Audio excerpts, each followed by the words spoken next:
الحمد لوليه والصلاة على نبيه اما بعد فاعوذ بالله من الشيطان الرجيم بسم الله الرحمن الرحيم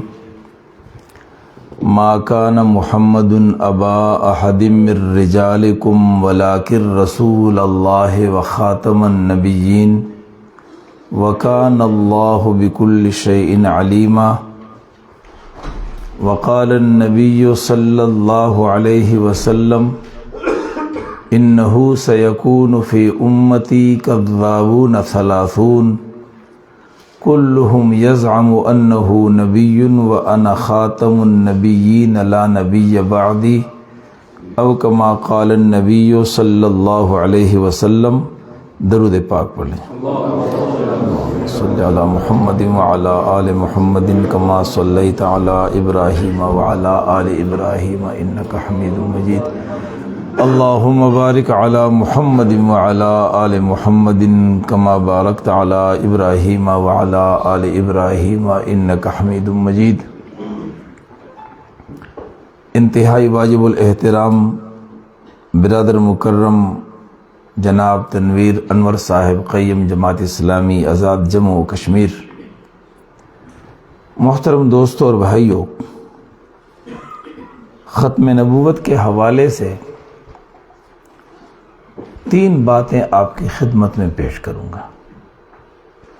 ایک بات یعنی ختم نبوت کی فضیلت اور اہمیت کے حوالے سے کہ عقیدہ ہے کیا. 2 باتیں، 2 چیلنجز ہیں اس عقیدے کے حوالے سے. 2 چیلنجز ہیں وہ پیش کرنے ہیں، اور آخر میں کہ ان حالات میں میری اور آپ کی ذمہ داری کیا بنتی ہے اور ہمیں کیا کرنا چاہیے. میرے دوستوں اور بھائیوں، رسول اللہ صلی اللہ علیہ وسلم نے جب اعلان بعثت فرمایا اور سارے لوگوں کو جمع کر کے کوہ صفا پر چڑھ کر جب آپ نے اعلان نبوت فرمایا تو معاشرہ 2 حصوں میں تقسیم ہوا. کچھ لوگ وہ تھے جو مخالفت پر کمر بستہ ہوئے، مخالفت کے لیے انہوں نے یہ فیصلہ کیا کہ ہم نے مخالفت کرنی ہے. بعض لوگ وہ تھے جو حمایت پر کمر بستہ ہوئے اور انہوں نے حمایت کی. رسول اللہ صلی اللہ علیہ وسلم کی حمایت ان لوگوں نے کی جن لوگوں نے آپ صلی اللہ علیہ وسلم کی صداقت کو دل و جان سے تسلیم کیا، جن لوگوں نے آپ صلی اللہ علیہ وسلم کو دل و جان سے صدیق مانا، سچا مانا. انہوں نے اللہ کی وحدانیت کو بھی مانا، فرشتوں کی وجود کو بھی مانا، جنت اور جہنم کو بھی مانا، اور پورے دین اسلام کو تسلیم کیا. اللہ کو کسی نے دیکھا نہیں تھا، فرشتوں کو کسی نے دیکھا نہیں تھا، جنت اور جہنم کو کسی نے دیکھا نہیں تھا، لیکن جن لوگوں نے رسول اللہ صلی اللہ علیہ وسلم کی رسالت کو تسلیم کیا انہوں نے اللہ کی وجود کو بھی تسلیم کیا، انہوں نے جنت جہنم فرشتوں اور سب کچھ کو مان لیا. تو معرفت کے لحاظ سے عقیدہ رسالت مقدم ہے. سب سے پہلے عقیدہ رسالت ہے. معرفت کے لحاظ سے، رتبے اور مقام کے لحاظ سے پہلا عقیدہ توحید ہے. ہم کلمہ پڑھتے ہیں لا الہ الا اللہ محمد رسول اللہ. پہلے اللہ کی وحدانیت کا اقرار کرتے ہیں، اس کے بعد محمد رسول اللہ کی رسالت کا. رتبے اور مقام کے لحاظ سے عقیدہ توحید مقدم، معرفت کے لحاظ سے عقیدہ رسالت مقدم. جنہیں نبی کی معرفت نصیب ہوئی انہیں اللہ کی توحید کی معرفت نصیب ہوئی، فرشتوں کی وجود، جنت جہنم سب کچھ انہوں نے مان لیا. سیدنا ابو بکر صدیق رضی اللہ تعالی عنہ مکۃ المکرمہ میں جا رہے تھے. مشرک آئے، کہنے لگے ہم آپ سے ایک بات پوچھنا چاہتے ہیں. فرمائے پوچھو. کہنے لگے کہ کیا یہ ممکن ہے کہ ایک آدمی ایک ہی رات میں مسجد حرام سے مسجد اقصی چلا جائے اور واپس بھی آ جائے؟ کیا یہ ممکن ہے؟ اب مسجد حرام مکۃ المکرمہ اور مسجد اقصی فلسطین میں، یہ اس زمانے کی بات ہے اور اس زمانے کا سوال ہے جب کوئی سواری ایجاد نہیں تھی۔ آج تو آدمی کہہ سکتا ہے ہوائی جہاز ہیں جی، گیا بھی اور آیا بھی۔ اس زمانے میں پوچھا گیا کہ کیا یہ ممکن ہے کہ ایک آدمی ایک ہی رات میں مسجد حرام سے مسجد اقصی چلا جائے اور واپس بھی آ جائے؟ تو سیدنا ابو بکر صدیق رضی اللہ تعالی عنہ فرمائے کہ یہ بات ناممکن ہے، ایسا نہیں ہو سکتا۔ انہوں نے کہا کہ اگر یہ نہیں ہو سکتا تو تمہارا صاحب محمد الرسول اللہ یہ کہتا ہے سبحان الذی اسری بعبدہ لیلا من المسجد الحرام الی المسجد الاقصی۔ تو سیدنا ابو بکر صدیق رضی اللہ تعالی عنہ نے فرمایا کہ اگر میرا صاحب کہتا ہے پھر ہوا ہے، پھر ہو سکتا ہے۔ اگر میرا صاحب کہتا ہے پھر ہو سکتا ہے، پھر ہوا ہے۔ جنہوں نے محمد الرسول اللہ صلی اللہ علیہ وسلم کی رسالت کو تسلیم کیا، رسول اللہ صلی اللہ علیہ وسلم کی صداقت کو تسلیم کیا، انہیں پھر اللہ کی معرفت بھی نصیب ہوئی، فرشتوں، جنت، جہنم اور پورے دین اسلام کو پھر انہوں نے تسلیم کر لیا۔ تو معرفت کے لحاظ سے عقیدہ رسالت پوری دین کی معرفت کے لیے بنیاد ہے، موقوف علیہ ہے۔ پورے دین کی تفہیم، عقیدہ توحید کی تفہیم، جنت جہنم اور حیات بعد الموت کی تفہیم، ان تمام چیزوں کی تفہیم اور معرفت موقوف ہے عقیدہ رسالت کی معرفت پر، اور عقیدہ رسالت کی معرفت موقوف ہے عقیدہ ختم نبوت پر۔ اگر محمد رسول اللہ صلی اللہ علیہ وسلم آخری نبی ہیں تو پھر یہ شریعت آخری اور قیامت تک کے لیے، پھر یہ دین اسلام آخری اور قیامت تک کے لیے، پھر آپ علیہ السلام پر نازل ہونے والی وحی قرآن کریم آخری آسمانی وحی اور قیامت تک کے لیے۔ اور اگر عقیدہ ختم نبوت کو درمیان میں سے نکال دیا جائے تو عقیدہ رسالت محفوظ نہیں رہ سکتا، اس لیے کہ پھر دروازہ کھلا تسلیم کرنا پڑے گا اور نئے لوگ آئیں گے نبوت اور رسالت کا اگر وہ دعویٰ کریں گے تو جس نے نبوت اور رسالت کا دعویٰ کیا وہ پھر اپنے لیے کچھ صحابہ بھی تراشے اور خراشیں گے کہ مجھ پر ایمان لانے والے صحابہ ہیں، ان کی بیویوں کو ازواج مطہرات کہنا پڑے گا، ان کے بیٹوں کو اہل بیت کہنا پڑے گا، اس پر کوئی وحی بھی نازل ہوگی تو پورے دین اسلام کی عمارت منہدم ہو جاتی ہے۔ تو عقیدہ رسالت کے لیے بنیاد عقیدہ ختم نبوت ہے۔ میرے دوست اور بھائیوں، یہی وجہ ہے کہ تاریخ اسلام میں عقیدے کے لیے کبھی کوئی جنگ نہیں ہوئی، عقیدے کے لیے کوئی جنگ نہیں ہوئی۔ 13 سالہ آپ صلی اللہ علیہ وسلم نے مکۃ المکرمہ میں زندگی گزاری، عقیدے کی محنت ہو رہی تھی، جنگ نہیں ہوئی۔ ایک عقیدے پر جنگ ہوئی اور وہ ہے ختم نبوت۔ ختم نبوت کے لیے جنگ ہوئی ہے۔ جب مسیلمہ کذاب نے نبوت کا جھوٹا دعویٰ کیا، اور یہ ریاض جو سعودی عرب کا دارالحکومت ہے، اس سے شمال کی جانب ایک شہر ہے، آج کل اس کا نام جبیلہ ہے، تقریباً آدھے گھنٹے پونے گھنٹے کی مسافت پر یہ شہر واقع ہے۔ یہ ہیڈ کوارٹر تھا مسیلمہ کذاب کا۔ یہاں قبیلہ بنو حنفیہ کے لوگ آباد تھے، اور مسیلمہ کذاب قبیلہ بنو حنفیہ کا رئیس اور سردار تھا۔ اس نے نبوت کا جھوٹا دعویٰ کیا، 60,000 لوگوں پر مشتمل ایک لشکر تیار کیا، اور سیدنا صدیق اکبر رضی اللہ تعالی عنہ کے زمانے میں ان کے خلاف جہاد کا اعلان کیا گیا۔ اور اس جہاد میں اس کا ایک تفصیلی قصہ ہے۔ شرحبیل ابن حسنہ کو ایک دستہ دیا گیا، حضرت اکرمہ ابن ابی جہل کو ایک دستہ دیا گیا، دونوں نے جنگ کی وہاں پر اور دونوں جنگ جیت نہ سکے۔ پھر خالد ابن ولید رضی اللہ تعالی عنہ کو 13,000 صحابہ کرام رضوان اللہ علیہ مجمعین کا ایک لشکر دیا گیا، 13,000 یا 12,000 کا۔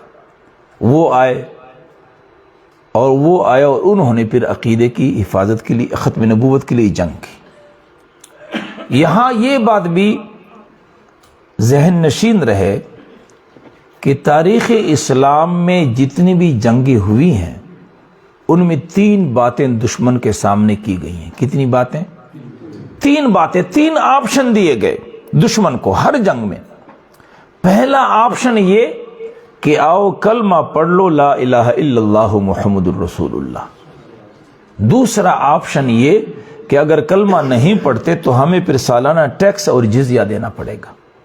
اور تیسرا پھر آپشن یہ کہ اگر جزیہ اور ٹیکس بھی نہیں دو گے تو پھر جنگ ہوگی۔ اس جنگ میں 2 باتیں کی گئی، 2 آپشن۔ پہلی بات یہ کہ آؤ عقیدہ ختم نبوت کو مان لو، اور دوسری بات یہ کہ اگر ختم نبوت کو نہیں مانتے تو پھر جنگ ہوگی۔ درمیان میں کچھ لو اور کچھ دو کی بنیاد پر مفاہمت کا کوئی راستہ نہیں۔ یا ختم نبوت کو مان لو یا جنگ، اور پھر جنگ ہوئی، اور اس جنگ میں 1200 صحابہ اور تابعین شہید ہوئے، جن میں 700 صحابہ وہ شہید ہوئے ہیں جو قرآن کریم کے حافظ قاری عالم تھے، اور 70 بدری صحابہ شہید ہوئے ہیں۔ یہ عقیدہ ختم نبوت کی حفاظت کے لیے جنگ تھی۔ اور مسلمہ کذاب کے منکرین ختم نبوت 21,000 منکرین ختم نبوت مارے گئے۔ رسول اللہ صلی اللہ علیہ وسلم کے زمانہ اقدس میں جتنی بھی جنگیں ہوئی ہیں کفار کے خلاف، وہ 56 جنگیں ہیں، اور ان 56 جنگوں میں مجموعی طور پر 259 صحابہ شہید ہوئے ہیں۔ 259 تمام جنگوں میں۔ یہاں ایک جنگ میں 1200 صحابہ اور تابعین نے جام شہادت نوش فرمایا، اور ابو دجانہ رضی اللہ عنہ بدری صحابہ اسی جنگ میں شہید ہوئے ہیں۔ عمار ابن یاسر رضی اللہ عنہ بدری صحابی ہیں، ان کا کان کٹ گیا، دشمن نے حملہ کیا، آپ کی جان بچ گئی، سر بچ گیا، کان کٹ گیا۔ بعد میں کسی زمانے میں ایک دوست نے مذاق میں تانا دیا، اے کن کٹے، تو عمار ابن یاسر مسکرائے۔ اس دوست نے کہا کہ میں نے آپ کو تانا دیا اور آپ مسکرا رہے ہیں؟ تو عمار ابن یاسر نے فرمایا کہ میں اس لیے مسکرایا کہ کل قیامت کے دن اللہ کے ہاں پیش کرنے کے لیے میرے پاس یہی ایک کان ہی تو ہے جو میں پیش کروں گا۔ بدری صحابی ہیں، اتنی بڑی تعداد صحابہ کی قربان ہوئی۔ عقیدہ ختم نبوت چونکہ اساس اور بنیاد ہے عقیدہ رسالت، اور عقیدہ رسالت بنیاد ہے پورے دین کے لیے، پوری دین کی عمارت وہ کڑی ہے عقیدہ ختم نبوت پر، اس لیے عقیدہ ختم نبوت کی حفاظت کے لیے جنگ لڑی گئی۔ اس جنگ کی ایک تفصیل ہے۔ تو بہرحال اتنی بات مجھے آپ کو سمجھنا چاہیے کہ عقیدہ ختم نبوت پر کوئی مفاہمت ممکن نہیں۔ عقیدہ ختم نبوت دین اسلام کا اساسی اور بنیادی عقیدہ ہے، اس کی حفاظت کے لیے جانوں کے نذرانے بھی پیش کرنے پڑے تو امت نے اس سے دریغ نہیں کیا کبھی بھی، اور نہ اب کریں گے انشاءاللہ تعالی۔ قرآن کریم میں اس پر آیات ہیں، رسول اللہ صلی اللہ علیہ وسلم کی احادیث ہیں، اس پر امت کا اجماع ہے۔ عقیدہ ختم نبوت کی اہمیت کے حوالے سے تو آپ علماء سے تقاریر سنتے ہیں ماشاءاللہ۔ 2 باتیں اور ہیں، 2 چیلنجز ہیں اس حوالے سے۔ ان چیلنجز کا شعور ضروری ہے، اور اس کے سدباب کے لیے اپنی ذمہ داری کا احساس۔ 2 چیلنجز یہ ہیں کہ میرے دوست اور بھائیوں، یہود و نصارہ اچھی طرح جان چکے ہیں کہ اس مسلمان کو کل میدان میں شکست دینا ناممکن اور محال ہے۔ اس مسلمان کو کل میدان میں بذریعہ جنگ انہیں شکست نہیں دی جا سکتی، اس لیے کہ ان کی نبی نے دعائیں مانگی ہیں شہادت کی۔ ہر مسلمان کی خواہش ہے شوق شہادت، ہے یا نہیں؟ اور انہوں نے اپنا مطالعہ کیا ہے، ہمارا بھی کیا ہے، اپنا بھی کیا ہے، اور وہ اس نتیجے پر پہنچ چکے ہیں کہ جہاں ہماری عدالت میں آخری سزا کسی مسلمان کے لیے وہ سزائے موت ہے۔ یہود و نصارہ کی عدالت میں سزائے موت سے بڑھ کر کوئی سزا مسلمان کے لیے ممکن ہے؟ ہو سکتی ہے اس سے بڑھ کر؟ سزائے موت آخری سزا، اور ہر مسلمان کی خواہش کی ابتدا شوق شہادت ہے۔ جہاں ان کی انتہا ہے وہیں سے ہماری ابتدا ہے۔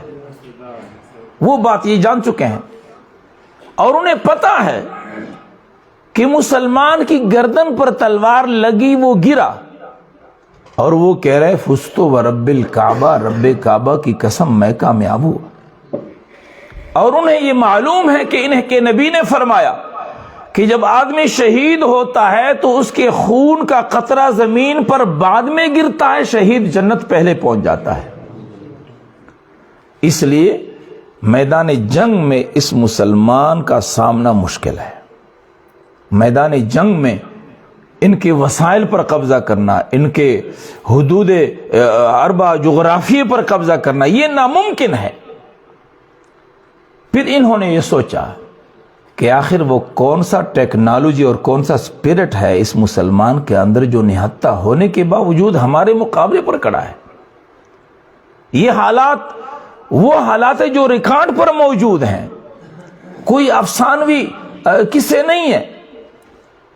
کم از کم افغانستان میں نیٹو فورسز کے سربراہ نے اپنی شکست کو تسلیم کیا، اور ہم نے وہ مناظر دیکھے ہیں کہ جب امریکی فوجیوں کو وہاں کے مجاہدین قیدی بنا کر کے اور پھر قیدیوں کا تبادلہ ہوتا ہے، وہاں پورے افغانستان پر نیٹو کا قبضہ ہے، حکومت ہے، اس کے باوجود بھی اسی خطے میں ان کی فوجیوں کو باندھ کر کے ان کو پیش کیا جاتا ہے اور اپنی قیدی چھڑائے جا رہے ہیں۔ اس سے بڑھ کر شکست کا کوئی منظر ہو ہی نہیں سکتا۔ تو بہرحال انہوں نے یہ محسوس کیا کہ یہ اسپرٹ اور یہ جذبہ کون سا ہے کہ نہتہ ہونے کے باوجود مسلمان ہمارے مقابل پہ کھڑا ہے۔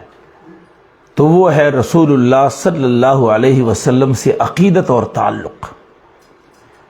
آج یہ مسلمان اگر یہود و نصارہ کی تہذیب کے مقابلے میں، ان کی ثقافت کے مقابلے میں، یا ان کی فوجی عسکری قوتوں کے سامنے اگر یہ مسلمان کھڑا ہے تو صرف عشق مصطفیٰ کی وجہ سے کھڑا ہے کہ اس کو اپنے نبی سے محبت ہے صلی اللہ علیہ وسلم۔ اب انہوں نے یہ منصوبہ بنایا، منصوبہ نمبر 1، کہ اس مسلمان کا تعلق اور رشتہ اپنے نبی سے توڑ دو، یہ رشتہ اور تعلق کمزور کر دو۔ جب اس کا تعلق اپنے نبی سے کمزور ہو جائے گا اور اس کی دل میں عشق مصطفیٰ نہیں رہے گا تو یہ ایک لکڑی اور ایک پتھر کی مانند ہوگا، اب یہ ہمارے سامنے ٹھہرنے کے قابل نہیں ہوگا۔ چنانچہ انہوں نے اس کے لیے ایک حربہ استعمال کیا کہ دنیا بھر میں رسول اللہ صلی اللہ علیہ وسلم کی توہین کا مختلف لوگوں سے ارتکاب کرایا جائے، لوگ آپ علیہ السلام کی گستاخی کا ارتکاب کریں، اور پھر گستاخوں کو عزت اور پروٹوکول کے ساتھ بیرون ملک سیاسی پناہ دی جائیں، اور جو لوگ رسول اللہ صلی اللہ علیہ وسلم کی عزت و آبرو کی حفاظت کے لیے آواز اٹھائیں ان پر تشدد کیا جائے تاکہ ان کے حوصلے پست ہو جائیں، احساس کمتری کے شکار ہو جائیں۔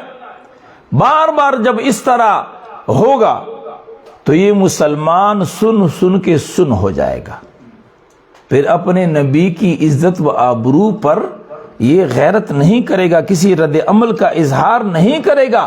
اور جب مسلمان اس نتیجے پر پہنچ جائے کہ اپنے نبی کی عزت و آبرو کے لیے کسی رد عمل کا اظہار نہ کرے تو اس سے ہم نے روح نکال دی، اب یہ مسلمان ہمارے مقابل پر کھڑے رہنے کا قابل نہیں رہے گا۔ اس کے لیے گزشتہ 3-4 عشروں سے 30-40 سال سے مختلف خطوں میں رسول اکرم صلی اللہ علیہ وسلم کی گستاخی کا ارتکاب ہو رہا ہے۔ اب میرے دوستو اور بھائیو، ان گستاخیوں سے ان کا کیا فائدہ ہے؟ کبھی ایسا ہوا ہے کہ عیسائیوں نے آپ علیہ السلام کی گستاخی کی ہو اور ان کی تعداد میں کوئی اضافہ ہوا ہو 8-10 مسلمان عیسائی ہوئے ہوں، نہیں ہوا، نفرت میں اضافہ ہوتا ہے۔ یہودیوں کے خلاف نفرت میں اضافہ ہوا ہے، فائدہ کیا ہے؟ ان کا کوئی فائدہ نہیں، صرف ہمارا امتحان ہے۔ ہمیں اپنے نبی کی بے آبرو ہونے اور بے عزتی اور گستاخی سے مانوس کیا جا رہا ہے کہ ہم اتنے مانوس ہو جائیں کہ رسول اکرم صلی اللہ علیہ وسلم کی عزت و آبرو کے حوالے سے ہم کسی رد عمل کا اظہار نہ کر سکیں۔ دیکھیں، ایک تو یہ ہم بیٹھے ہوئے ہیں، ہماری مجلس ہے اور مختلف مجالس ہوتی ہیں جہاں ہم کسی گالی کا تصور بھی نہیں کر سکتے کہ یا گالی کسی کو دیں یا گالی سنیں، لیکن ہماری شہروں میں یہ اڈے ہیں اور یہ کنڈکٹر اور یہ ڈرائیور اور یہ ماحول ہوتے ہیں جہاں گالیاں عام چلتی ہیں، اس لیے کہ وہ گالیاں سن سن کے اتنے سن ہو چکے ہیں کہ انہیں پرواہ نہیں ہوتی۔ یہود و نصارہ کی پہلی سازش یہ ہے کہ رسول اللہ صلی اللہ علیہ وسلم کی گستاخیوں کا بار بار ارتکاب، گستاخوں کی حوصلہ افزائی، ناموس رسالت کی حفاظت والوں کی حوصلہ شکنی، تاکہ یہ مسلمان اپنے نبی کی بھی حرمتی اور گستاخی سے مانوس ہو جائے۔ یہ ان کی سازش ہے۔ ہم اس سازش کا مقابلہ کریں گے نا انشاءاللہ۔ اس کا مقابلہ میرے دوست اور بھائیوں یہ ہوگا کہ ہم عملی طور پر یہود و نصارہ کو بتائیں کہ آپ ہمیں اپنے نبی سے جتنا دور کرنے کی کوششیں کریں گے، ہم اپنے نبی سے اس سے بھی زیادہ قریب ہوں گے انشاءاللہ تعالی۔ ہم اپنے نبی کے اخلاق کو اپنائیں گے، اپنے نبی کی تہذیب، اخلاق، عادات سب اختیار کریں گے انشاءاللہ تعالی، اور ہم اپنے نبی کی اخلاق کو اور نبی سے محبت ایسے اختیار کریں گے جیسا صحابہ کرام رضوان اللہ علیہم اجمعین نے اپنے نبی کے ساتھ محبت کا اظہار فرمایا۔ رسول اللہ صلی اللہ علیہ وسلم مسجد میں تشریف فرماتے، ایک صحابی کھڑا ہوا، آپ علیہ السلام نے فرمایا بیٹھ جا۔ عبداللہ ابن مسعود رضی اللہ تعالی عنہ مسجد سے باہر جا رہے تھے، وہ دروازے کے سامنے بیٹھ گئے۔ کسی نے کہا کہ آپ کو بیٹھنے کا حکم نہیں دیا گیا، اندر کوئی کھڑا تھا۔ عبداللہ ابن مسعود نے فرمایا مجھے اس سے کوئی غرض نہیں کہ کس کو کہا، بس میں نے سنا آپ علیہ السلام نے فرمایا بیٹھ جا تو میں بیٹھ گیا، مجھے اس سے کوئی کام نہیں کہ کس کو حکم دیا۔ اویس قرنی رحمت اللہ علیہ اپنے علاقے میں جنگ احد کا واقعہ سنا کہ نبی پاک صلی اللہ علیہ وسلم کا دندان شہید ہوا۔ سوچا کہ نبی کا دندان نہیں ہوگا اور میرا ہوگا، دانت نکال دیا۔ پھر خیال آیا کہ پتہ نہیں میں نے جو دانت نکالا ہے نبی کا وہی دانت زخمی ہوا ہے، سارے دانت نکال دیے۔ رسول اللہ صلی اللہ علیہ وسلم سے ہم محبت کا ثبوت دیں گے، قریب ہوں گے اپنے آپ کو۔ اور میرے دوست اور بھائیوں، اس سلسلے میں میں تو خود یہ سمجھتا ہوں اور یہ کہنا چاہتا ہوں اور خود بھی اللہ سے دعا مانگتا ہوں کہ مجھے بھی اللہ اس پر عمل کی توفیق نصیب فرمائے کہ اب کشمیر یا مری کی جو لوگ ہیں، ٹھنڈا علاقہ ہے، حجاز آپ علیہ السلام ایک گرم ترین علاقے میں تھے۔ گرم علاقوں کا جو ہے رسم و رواج اور عادتیں، خصوصیات الگ ہوتی ہیں، اور ٹھنڈے علاقوں کی خصوصیات اور غذا اور ہر چیز موسم کے لحاظ سے الگ ہوتی ہیں۔ لیکن اس کے باوجود بھی عشق کا تقاضا یہ ہے کہ ہم موسموں کو قطع نظر پس پوش ڈالتے ہوئے ہم یہ دیکھیں ہمارے نبی کا عمل کیا تھا۔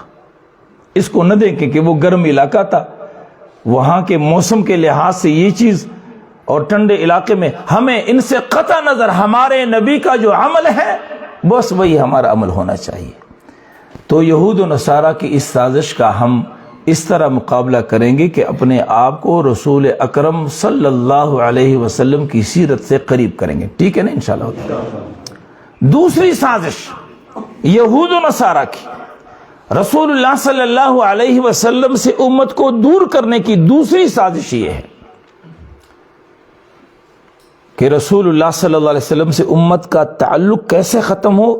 اس کے لیے دوسری کڑی اس سازش کی یہ ہے کہ مارکیٹ میں ایک جعلی نبی پیش کیا جائے، جعلی صحابہ، جعلی دین، جعلی ازواج مطہرات، جعلی وحی پیش کیا جائے، تو جو اصلی نبی ہے، اصلی صحابہ ہیں، اصلی ازواج مطہرات، اصلی وحی ہے، وہ لوگ بھول جائیں گے اور اس نئے کے پیچھے لگ جائیں گے۔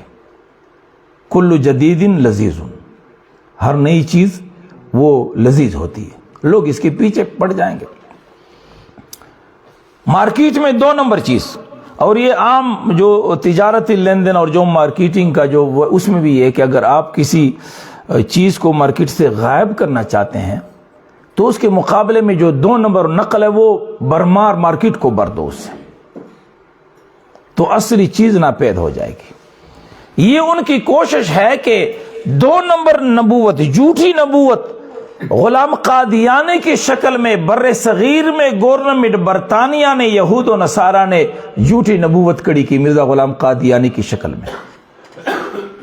اور مرزا غلام قادیانی نے خود اپنی کتابوں میں اس بات کا اقرار کیا ہے کہ مجھے خود انگریز نے کاشت کیا ہے، میں انگریز کا خود کاشتہ پودا ہوں۔ میں ترپار کر گیا سندھ میں، وہاں ایک قادیانی نے مجھے ایک پمفلٹ دیا، اس کا عنوان یہ تھا کہ خود کاشتہ پودے کے الزام کی حقیقت، یہ نام تھا۔ اندر جو حوالے تھے اس میں یہ تھا کہ دیوبندی مولویوں نے بریلویوں کو انگریز کا ایجنٹ کہا ہے، اور بریلویوں نے دیوبندیوں کو، اہل حدیثوں کو، اور انہوں نے ان کو، اور انہوں نے ان کو۔ ہمارے ہاں تو یہ سلسلہ تو ہے، آپ میری پارٹی میں نہیں ہیں تو سیدھا میں فتویٰ دعویٰ دیتا ہوں جی آپ یہودیوں کے کیا ہیں، ایجنٹ ہیں فوراً۔ تو بہرحال یہ پمفلٹ میں انہوں نے یہ حوالے دیے تھے۔ مجھے کہا کہ مولوی صاحب یہ کیا ہے؟ میں نے کہا الزامات ہیں، یہ دیوبندیوں نے بریلویوں پر الزام لگایا کہ تم انگریز کے کیا ہو، ایجنٹ، لیکن بریلویوں نے اس الزام کا التزام نہیں کیا، اپنے حق میں اس کو تسلیم نہیں کیا، کہا نہیں ہم ایجنٹ نہیں ہیں۔ بریلویوں نے دیوبندیوں پر الزام لگایا کہ یہ انگریز کے ایجنٹ ہیں، لیکن دیوبندیوں نے اس الزام کا التزام نہیں کیا اور کہا ہم ایجنٹ نہیں ہیں۔ لیکن قادیانیوں پر دیوبندیوں نے یا بریلویوں نے یہ الزام نہیں لگایا کہ تم انگریز کے ایجنٹ ہو، بلکہ اس نے خود لکھا ہے کہ میں انگریز کا خود کاشتہ پودا ہوں۔ دونوں میں فرق ہے۔ تو بہرحال بر صغیر میں یہود و نصارہ نے رسول اللہ صلی اللہ علیہ وسلم کی سچی نبوت کے مقابلے میں قادیانیوں کی جھوٹی نبوت پیش کی، اور پھر پوری دنیا کے یہود و نصارہ کی قوتوں نے، این جی اوز نے ان کی پشت پناہی کی، سرپرستی کی، پورے بر صغیر میں اس فتنے کو پھیلانے کے لیے راستہ ہموار کیا، اور ابھی تک یہ سلسلہ چل رہا ہے۔ میرے دوستوں اور بھائیوں، اس لحاظ سے ضروری ہے، یعنی یہ جو سازش ہے فتنہ قادیانیت کے نام سے، اور ہمارے معاشرے میں قادیانیت کی تبلیغ کے لیے اور اس کے اثر اور نفوذ کے لیے جو سرکاری سطح پر اور عالمی سطح پر جو کوششیں کی جا رہی ہیں، اس تناظر میں بحیثیت ایک امتی کے، رسول اللہ صلی اللہ علیہ وسلم کے ایک امتی اور غلام کے، یہ ہماری ذمہ داری بنتی ہے کہ ہم قادیانیت کے اس فتنے کے راستے میں بند باندھ لیں۔ بند باندھیں گے نا انشاءاللہ، راستہ روکیں گے انشاءاللہ تعالی۔ اس سلسلے میں الحمدللہ امت مسلمہ نے ہر دور میں کلیدی کردار ادا کیا ہے، اور ختم نبوت کی حفاظت کے لیے کے حوالے سے یہ امت ایک لمحے کے برابر بھی غفلت میں نہیں رہی۔ اس امت نے ہمیشہ راستہ روکا ہے۔ فتنہ قادیانیت اس زمانے میں جب بر صغیر یہاں پاکستان نہیں بنا تو اس وقت بھی امیر شریعت مولانا سید عطا اللہ شاہ بخاری رحمۃ اللہ علیہ کے قیادت میں بر صغیر کی مسلمانوں نے تحریک چلائی۔ بڑے بڑے مشائخ اور علماء ہندوستان کے اس فتنے کے خلاف ڈٹ گئے، اور پاکستان بننے کے بعد جب ہمارے ملک کا پہلا وزیر خارجہ چودھری ظفر اللہ بنا جو خود قادیانی تھا، اور یہاں چنیوٹ کے قریب دریائے چناب کے کنارے 1034 ایکڑ زمین فی ایکڑ 10 روپے قادیانیوں کے نام الاٹ کی گئی، تو قادیانیوں نے اپنا وہاں ایک شہر بسایا، ربوہ نام رکھا، اور وہیں سے پورے ملک میں تبلیغی سرگرمیاں شروع کی۔ 1953 میں امیر شریعت مولانا سید عطا اللہ شاہ بخاری رحمۃ اللہ علیہ کی قیادت میں ختم نبوت کی تحریک چلی، اور مطالبہ یہ تھا اس تحریک کا کہ قادیانیوں کو غیر مسلم اقلیت قرار دے دیا جائے۔ نبی کو تبدیل کرنے سے تعارف تبدیل ہو جاتا ہے۔ انہوں نے محمد رسول اللہ صلی اللہ علیہ وسلم کے بعد جب نبی تبدیل کر دیا تو یہ اپنا تعارف بھی تبدیل کریں۔ اس کا ایک آسان سا مثال میں آپ کو یہ دیتا ہوں کہ اگر کوئی کرسچن اور کوئی عیسائی وہ محمد رسول اللہ صلی اللہ علیہ وسلم کو اپنا نبی تسلیم کرے تو وہ عیسائی کیا کہلائے گا؟ مسلمان۔ نبی تبدیل کیا تو اس کا تعارف بدل گیا۔ اب یہ عیسائی اگر اپنے عیسائیوں کے اس معاشرے میں جائے اور یہ کہے کہ میں عیسائی ہوں تو عیسائی لوگ کیا کہیں گے کہ نہیں، تم عیسائیت سے کیا ہو گئے ہو؟ خارج ہو گئے ہو، تم نکل گئے ہو۔ اب وہ عیسائی دنیا بھر میں چیختا چلاتا ہے کہ میرے ساتھ زیادتی ہو رہی ہے، میری انسانی حقوق غصب کیے جا رہے ہیں، تو دنیا کہے گی کہ تم غاصب تم ہو، زیادتی تم کر رہے ہو کہ عیسائیت سے نکلنے کے باوجود بھی بضد ہو کہ تجھے عیسائی کہا جائے۔ اس نے جب نبی تبدیل کیا تو تعارف بھی تبدیل کر دینا چاہیے۔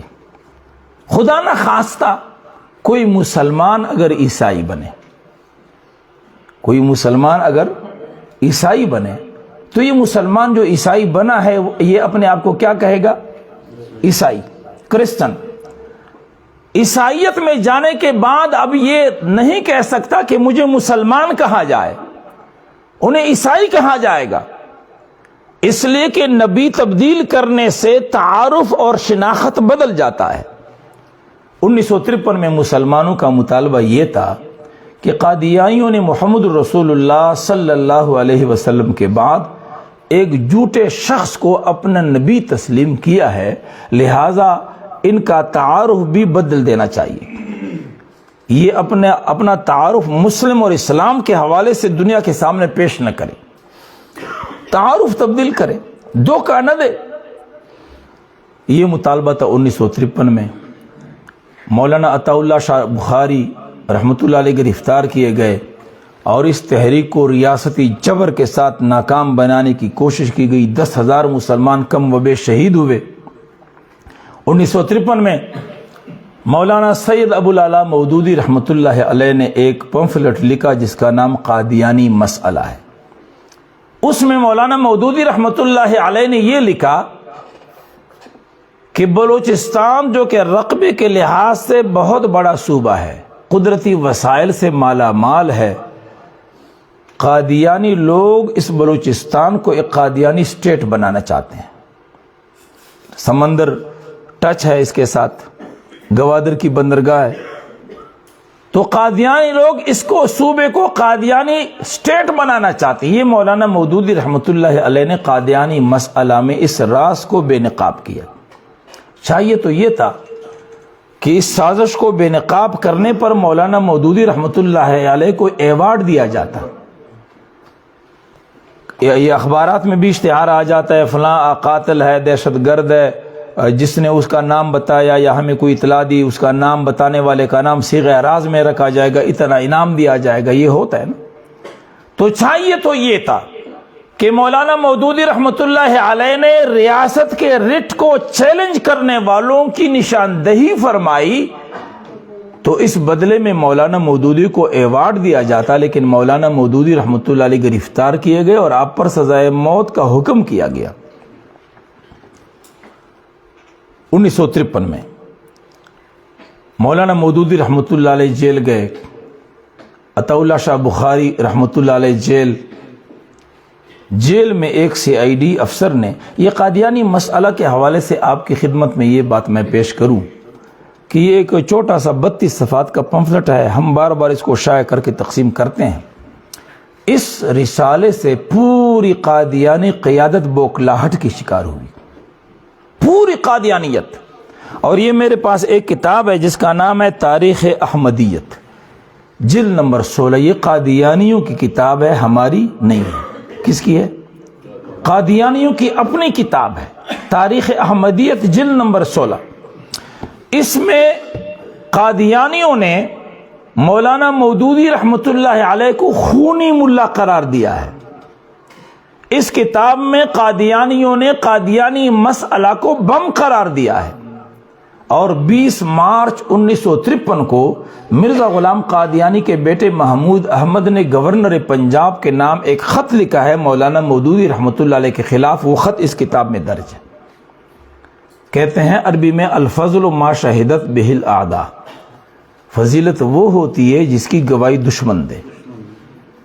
اگرچہ تاریخ تو موجود ہے، ہم نے زیادتی کی ہے اس حوالے سے مولانا مودودی رحمۃ اللہ علیہ کے ساتھ کہ تحریک ختم نبوت میں کبھی بھی قوم کو مولانا مودودی رحمۃ اللہ علیہ کی خدمات کے اعتراف کی توفیق نصیب نہیں ہوئی. یہ زیادتی ہماری تاریخ میں تو ہے، تاریخ نے زیادتی نہیں کی. تاریخی ریکارڈ میں مولانا مودودی رحمۃ اللہ علیہ کی خدمات موجود ہیں ختم نبوت کے حوالے سے، اور اس میں تمام اکابر دیوبند، بریلوی، اہل حدیث سب کی خدمات ہیں.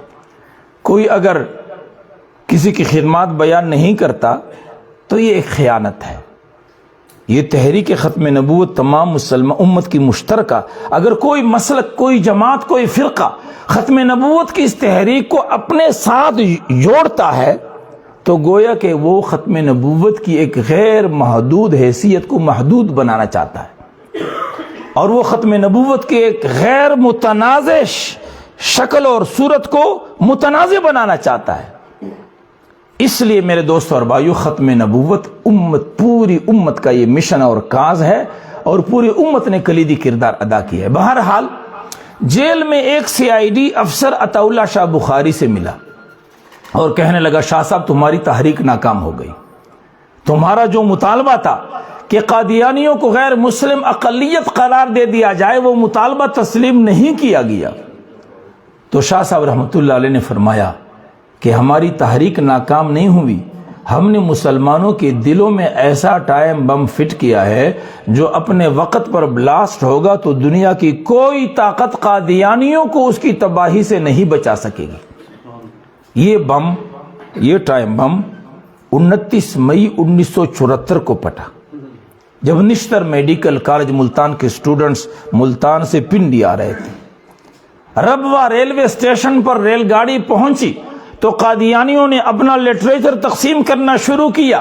یہ سٹوڈنٹس کھڑے ہو گئے، 100 لڑکے تھے، نعرے لگائے، ختم نبوت زندہ باد، قادیانیت مرد آباد، خاتم الانبیاء مصطفیٰ مصطفیٰ، رہبر و رہنما مصطفیٰ مصطفیٰ، یہ نعرے لگائے. قادیانیوں کا لٹریچر لے کر کے پھینک دیا. قادیانیوں نے منصوبہ بنایا کہ ان سٹوڈنٹ سے انتقام لیں گے. چنانچہ 29 مئی 1974 کو یہ سٹوڈنٹ جب واپس جانے لگے، ربوہ ریلوے اسٹیشن پر جب گاڑی پہنچی تو قادیانی غنڈوں نے ان سٹوڈنٹس پر تشدد کیا، ان کو مارا اور پیٹا، اور ان سٹوڈنٹس نے 29 مئی 1974 کو ختم نبوت کی تحریک برپا کی، اور یہ نعرہ لگایا کہ ہماری تحریک اس وقت تک جاری رہے گی جب تک قادیانیوں کو غیر مسلم اقلیت نہیں قرار دے دیا جاتا. ڈاکٹر ظفر جمال بلوچ، ناظم آلات اسلامی جمعیت طلبہ کے، یہ لڑکے اسلامی جمعیت طلبہ کے تھے. یہ ربوہ ریلوے اسٹیشن کا وقوع آپ بہت سنیں گے ہر جلسے میں ختم نبوت، لیکن اس کی تصریح اور یہ تعین کہ وہ سٹوڈنٹس کون تھے جو رسول اللہ صلی اللہ علیہ وسلم کے زمانہ اقدس سے 14 صدیاں دور ہونے کے باوجود آپ صلی اللہ علیہ وسلم کی عزت و آبرو پر کٹنے اور مرنے کے لیے تیار ہے، یہ سٹوڈنٹس کون تھے یہ تعین کوئی نہیں کرتا.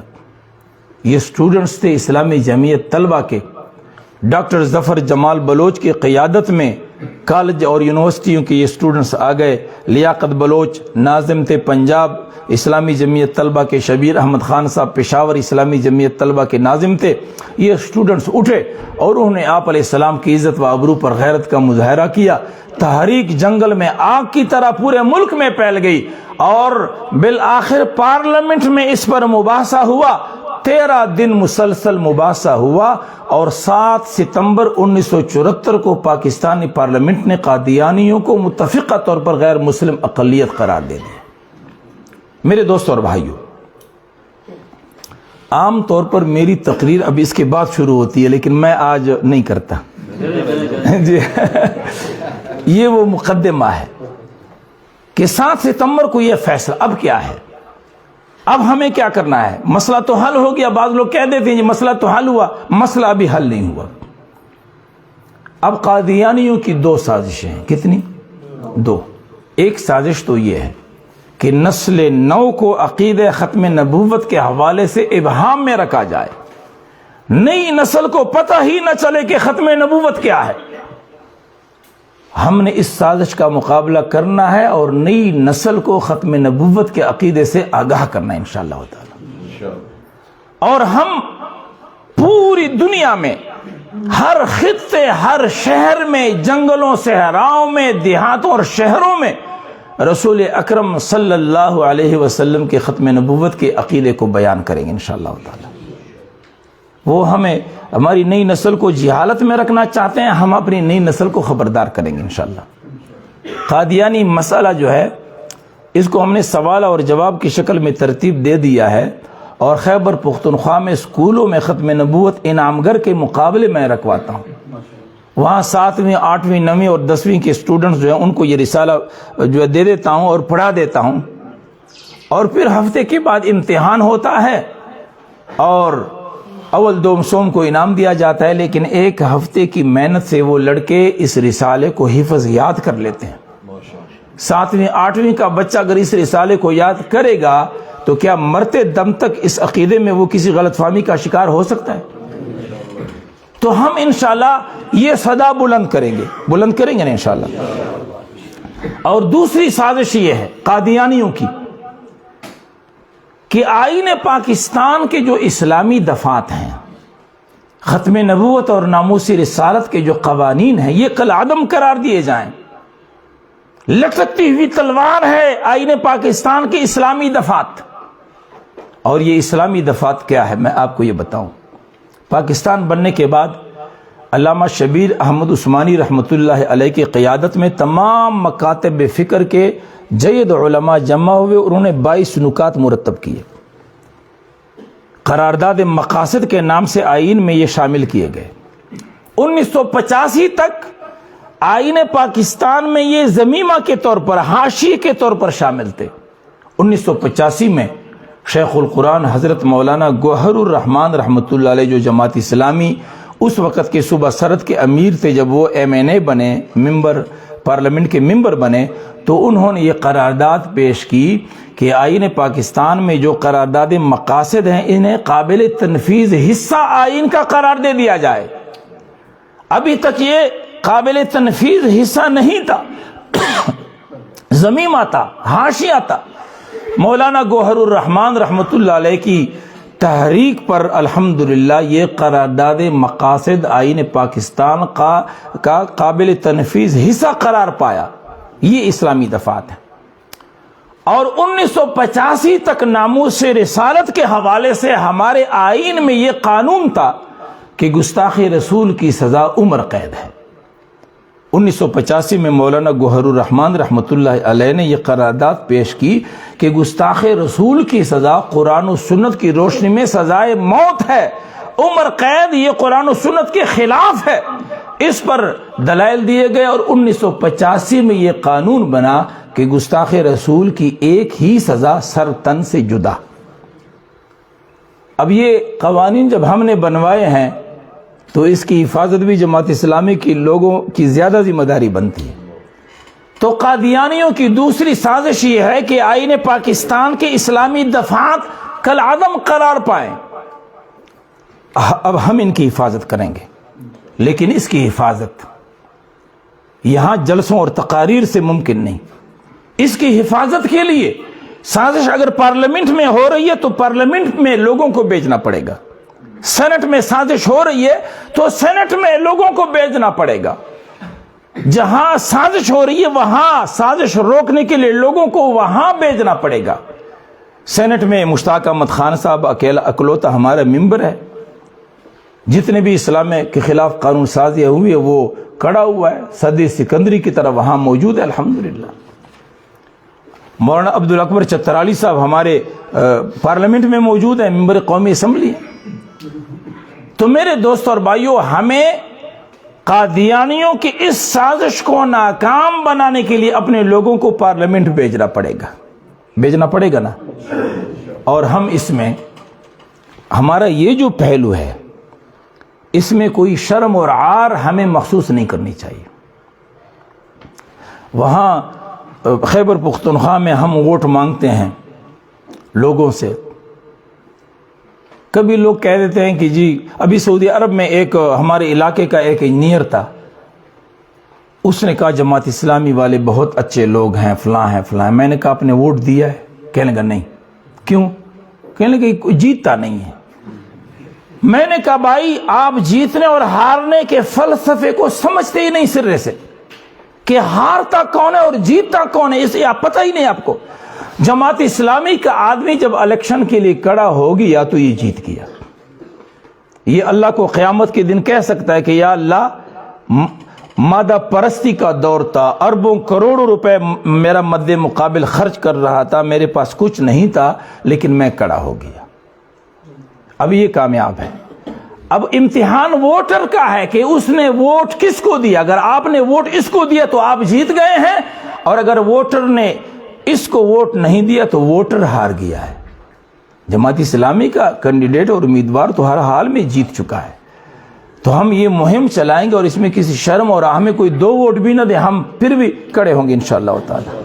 اور الیکشن مجھے لوگ کہتے ہیں مفتی صاحب آپ کو اسلام نہیں اسلام آباد چاہیے, آپ کمپین کر رہے ہیں آپ کو اسلام نہیں اسلام آباد. میں کہتا ہوں بالکل ہمیں اسلام آباد چاہیے, ہمیں کراچی نہیں چاہیے. سٹاک ایکسچینج ملک کا کہاں پر ہے؟ کراچی میں. سٹیل مل کو اگر انہوں نے کباڑ خانے پر فروخت نہ کیا ہو تو وہ کہاں پر ہے؟ کراچی میں ہے. پورے ملک کی معیشت کا دار و مدار کراچی پر ہے, لیکن ہمیں کراچی نہیں چاہیے, ہمیں اسلام آباد چاہیے. اس لیے کہ اگر سراج الحق کی حکومت اسلام آباد میں ہوگی تو کیا یہ ممکن ہوگا کہ ممتاز قادری کو آپ راتوں رات سزائے موت دیں؟ اگر سراج الحق کی حکومت ہوگی تو کیا ممکن ہوگا کہ آپ آسیہ ملعونہ کو راتوں رات ملک سے عزت اور پروٹوکول کے ساتھ فرار کروائیں؟ اگر سراج الحق کی حکومت ہوگی اسلام آباد میں تو آپ ٹرانسجینڈر اور دیگر فروغ بے حیائی کی جو بل آپ نے پاس کیے ہیں یہ آپ پاس کر سکیں گے؟ ہمیں اس لیے اسلام آباد چاہیے. تو بہرحال قادیانیوں کی جو دوسری سازش ہے کہ آئین پاکستان کے اسلامی دفعات کالعدم قرار دیے جائیں, ہم ان اسلامی دفعات کی حفاظت کے لیے اپنی سیاسی قوت میں اضافہ کریں گے انشاءاللہ تعالی. اللہ کریم میرا اور آپ تمام بھائیوں کا حامی اور ناصر ہو. اللہ کریم جماعت اسلامی آزاد جموں کشمیر کا سایہ اور ہمارے ان بزرگوں قائدین کا سایہ مولانا منیر ضیاء صاحب ہیں, جناب تنوین انور صاحب اور جتنی بھی قیادت ہے, اللہ ان کا سایہ تاردیر ہمارے سروں پر قائم اور دائم رکھیں. اللہ ایمان اور صحت کی سلامتی کے ساتھ ہماری اس پوری قیادت کو دراز عمر نصیب فرمائے. وآخر دعوانا ان الحمدللہ رب العالمین. سبحانک اللہ